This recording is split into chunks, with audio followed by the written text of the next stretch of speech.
नमस्कार। साहित्य भित्तिक कार्यक्रम कादम्बिनी आम पत्रिका को स्वागत करुछि मु मानसी। आजिर अध्याय रे अछि साहित्यिक मौसुमी दास को सहित आलाप। विभु दीक्षित को पुस्तक झरा फूल को समीक्षा करिवे समीक्षक डॉक्टर रजनी रंजन दास एवं आजिर कविता रे कवि अंगुरबाला कविता स्वरटीए।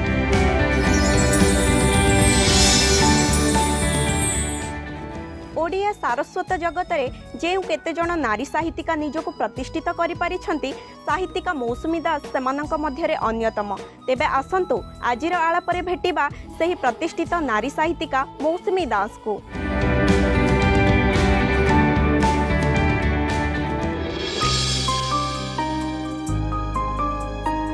1972 मसीहा अगस्त 3 तारिख गंजाम जिला छत्रपुर सहर में जन्मग्रहण करथिले पिता कृष्णमोहन दास और माता पुष्पांजलि दास को कन्या मौसुमी दास।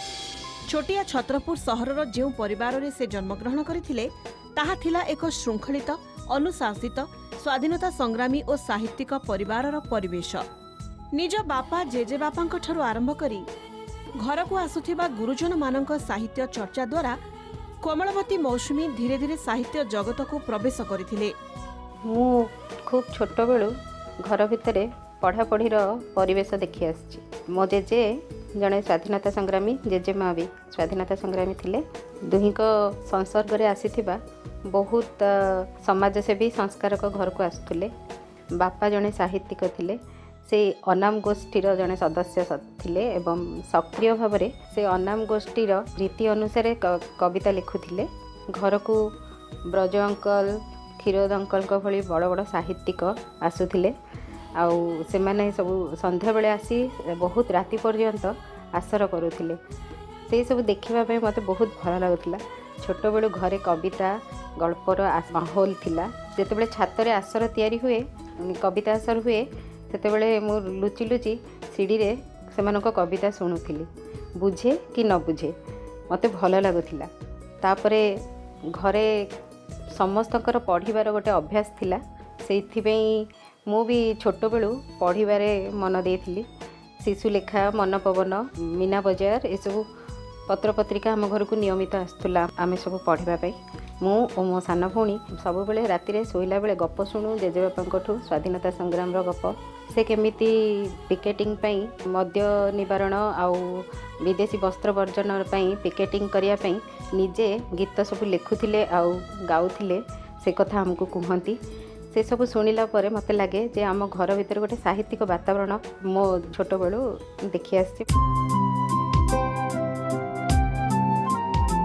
से दिनर से कोमलमती मौसुमी जेतेबेले विद्यालय पढ़ा आरंभ करती सही विद्यालय पढ़ा समय निज जेजे सदृश्य जड़े गुरुजनक एक प्रेरणादायक उक्ति तांको प्रथमे कविता लिखिबा पई प्रेरणा जोगाइथिला। अष्टम पढ़िला बेले मु प्रथमे मोर गोटे कविता लिखिथिली। खातारे लुचेकी लिखिथिली। घर भितर एते माने लेखा लेखी माहौल थिले भी मु भाबे जे मु पढ़ुची आ भितर पाठ पढ़िबा भितर जदि मु किसी साहित्यिक वृत्ति आड़ को जीवी कि लेखा लेखी करी घरे आ गाली करिवे कि मु डरी डरिकी कविता लिखुथिली। केते कविता लिखिची अष्टम, नवम, दशम ए बहुत कविता लिखिची किंतु केही देखि नथिले। दशम श्रेणी परीक्षा सरिला परे थरे जेजे मो खाता देखु देखु जानी पारले जे मु कविता लिखुची। मते कहले तू पाठ पढ़ुचु ना कविता लिखुचु। तापरे बेसी गाली हेलानी। मते कहिले जे लिखुचु जदि लेखे किंतु आगो पढ़ा पढ़ी कर, बहुत पढ़ा पढ़ी कर। सेतेबेले दासिया अजा आपण मानक पई दासिया अजा से मोर जेजेक सांग आउ मु भी तांको जेजे डाके। से मोर गोटे कविता पढ़ी कि बहुत खुशी हो जाते। मते पोस्ट कार्ड से तो समस्त को चिठी लिखती। से लिखिथिले जे चरईबती चरईबती बहुत भल लिखुचु आहरी लिखि चले।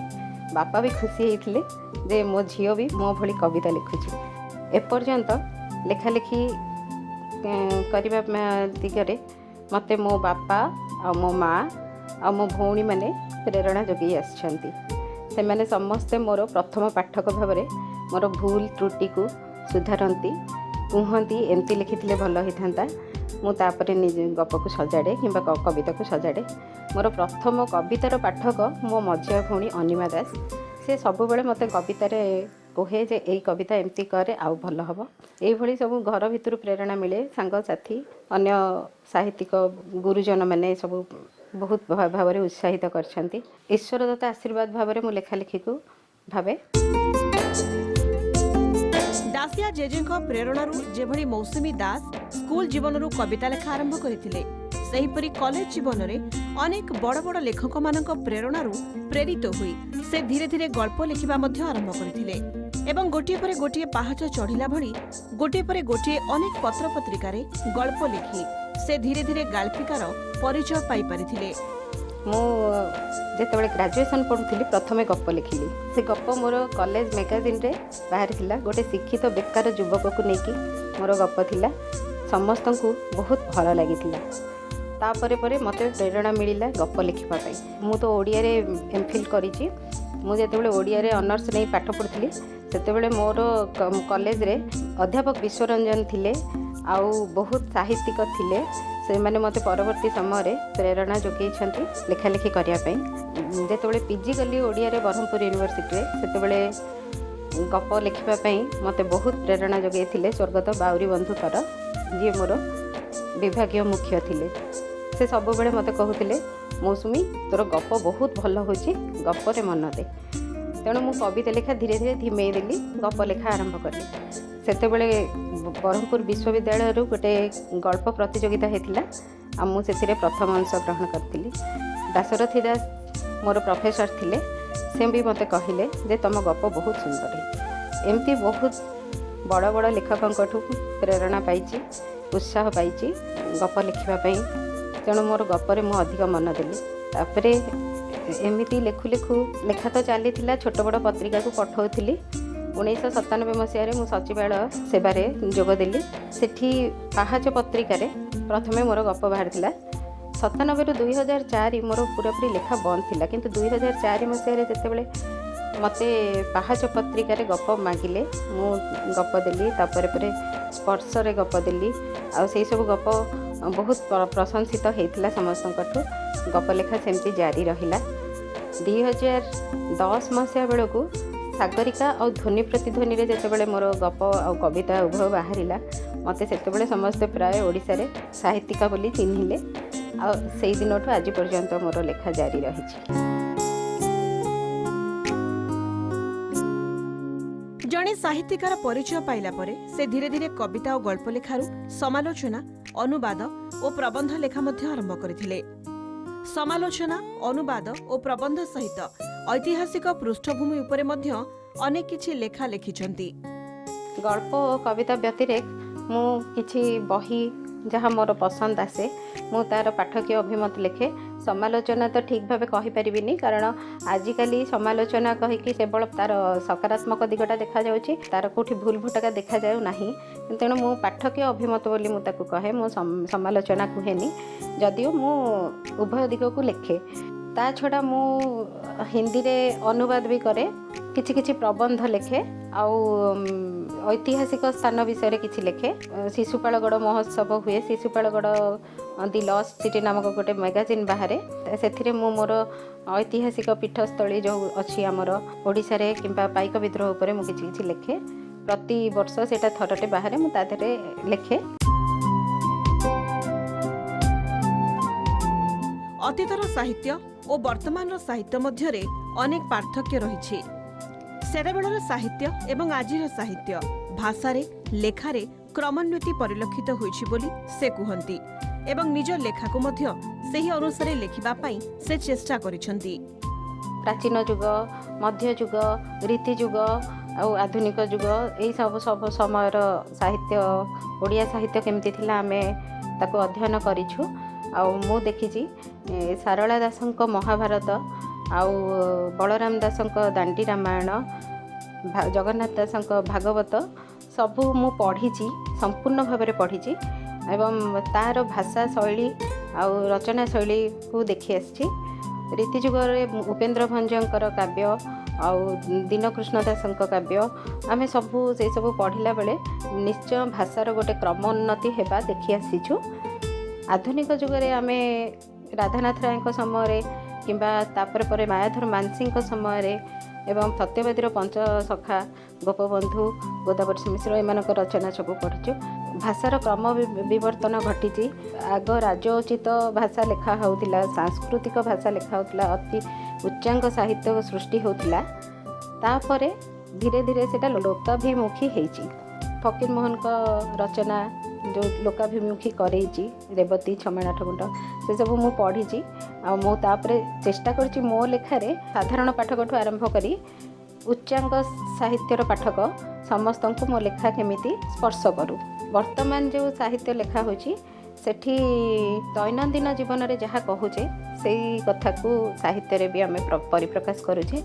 यह एक शुभ कथा, किंतु आमे सब बेले शब्द आ भाषा ये उभय को सजग भाव में व्यवहार करने उचित। आम शैली केमती हेबा उचित जोटा समस्त मन को पाइब, समाज को किसी दिग्दर्शन दौथुब, शुभ वार्ता दौथुब। हित साधन पे तो साहित्य आउ तेणु आम समाज हित बोलिकिना जहाँ लिखा समस्त को ग्रहणीय हम जमी आम से भाव में लिखा उचित।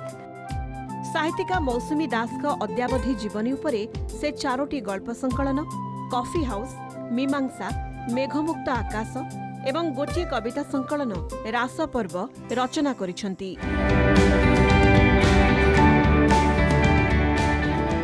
मौसुमी दासकर लेखागुड़िकर प्रेम रसर भाव विशेष भाव में परिलक्षित हुए, जहाँ तांको कविता संकलन रास पर्वर जना पड़े। समय एक विरति परे आजिर समीक्षा रे विभू दीक्षित को पुस्तक झरा फूल को समीक्षा करिवे समीक्षक डॉक्टर रजनी रंजन दास।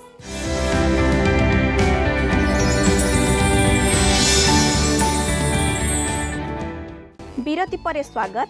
एबे आजिर समीक्षा रे विभू दीक्षित को पुस्तक झरा फूल को समीक्षा करिवे समीक्षक डॉक्टर रजनी रंजन दास। कोरोना समग्र पृथ्वीर सामाजिक, सांस्कृतिक, अर्थनैतिक भित्तिभूमि दोहली दी। जीवन दुर्विषह होती, जीविका हजि जाइए, चारिआडे आशंका मृत्युर कलरव, तारि भितर संत्रस्त जीवन। ये जीवन बहुमात्रा प्रभावित करिछि मनीष को, समाज को। ए कोरोनार प्रभाव उपरे अनेक कविता लिखा जाइछि, अनेक गल्प लिखा जाइछि एवं ओडिया साहित्य रे कोरोना को नहीं नाटक लिखबार प्रथम प्रयास करछन्ति विभूदत्त दीक्षित। तांकर क्षुद्र नाटक एइथिपई संयोजित होइछि 22टी दृश्य। ये नाटकटी कोरोनार भित्तिभूमि उपर रचित। विभूदत्त दीक्षित ओडिया नाट्य जगतर परिचित नाम। शताधिक पथप्रांतर नाटकर निर्देशना रचयिता, जड़े भल निखुण अभिनेता निर्देशक। तेणु तांकर अभिज्ञतार पुंजी को से नाटकटी लगे देइछन्ति। एइटा तांकर लेखकीय जीवन प्रथम प्रयास। नाटकर ना झरा फूल। गोटे सरल निरीह आदिवासी परिवार भित्तिभूमि उपरे नाटकर कहानी गतिशील होइछि। ए नाटकर मुख्य चरित्र फूल, जो फूल झरी पड़ी से फूल झरिबा आगु संग्राम करिछि, से झरी पड़ी। से विभू दीक्षित नाटकटर ना देइछन्ति झरा फूल। नाटकटीर नायिका फूल सरल आदिवासी गृहिणीटीए। स्वामी तार रांगा चांगू बजाए, हांडिया पिए। घरे जो हांडिया प्रस्तुत करे फूल ताकू नहीं हाटरे बिके, से अधे निजे पी दे थाए। रांगा अंधविश्वास शिकारी हुए। सबू आदिवासी गाँ भली सेठी भी जड़े कालीसी अच्छी, कालीसी लगे, से भी बड़ी खाए, ता पाखे बड़ी चढ़ा हुए। रोगर उद्धार करने मानसिक हुए। ए समय माड़ी आसला कोरोना। काम धंदा हाथ चलीगला, समस्त रोग कबल संत्रस्त जीवन यापन कले। फूल रांगार बेउसा बंद हो गला। घरे 3टी पिला। रांगार इच्छा, फूलर भी इच्छा बड़ झील को पाठ पढ़ेब। ए फर आपुल आपुर, बी फर बल शिखौं। सरकार जोगे दी बही।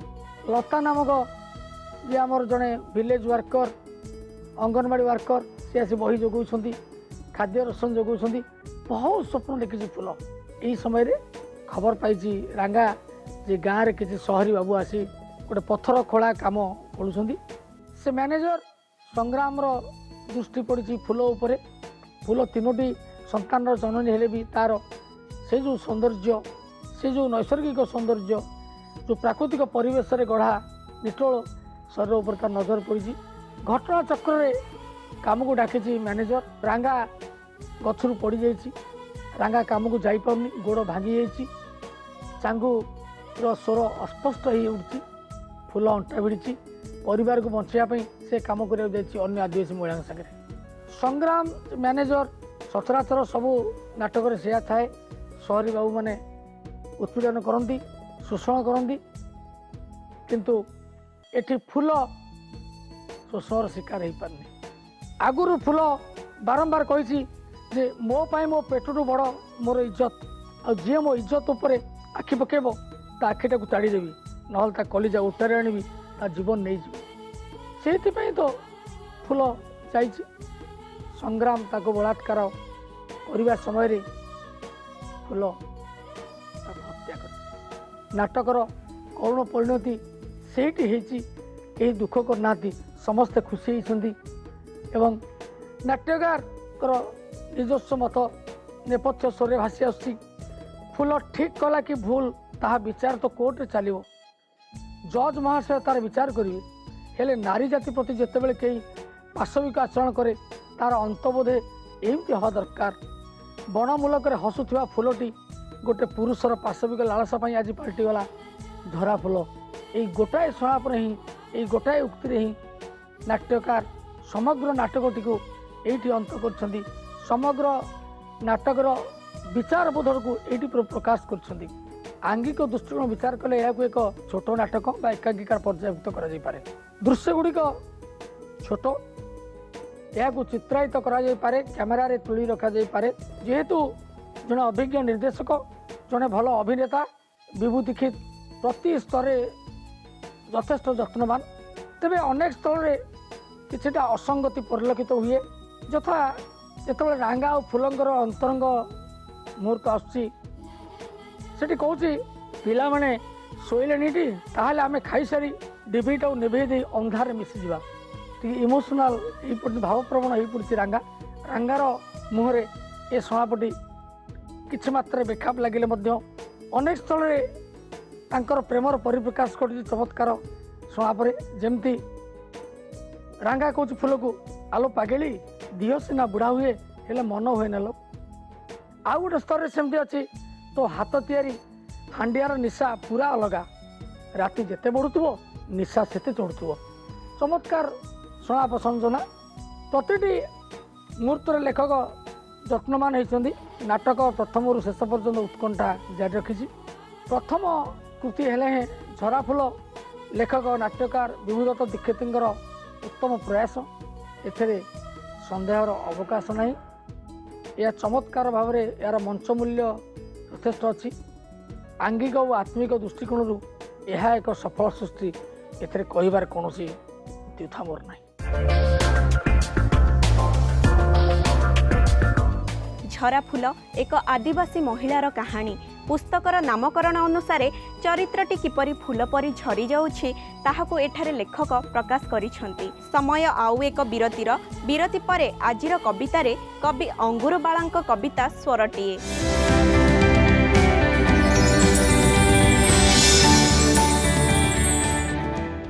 विरति परे पुणी थरे स्वागत। एबे आजिर कवितारे कवि अंगुर बाळांक कविता स्वरटीए।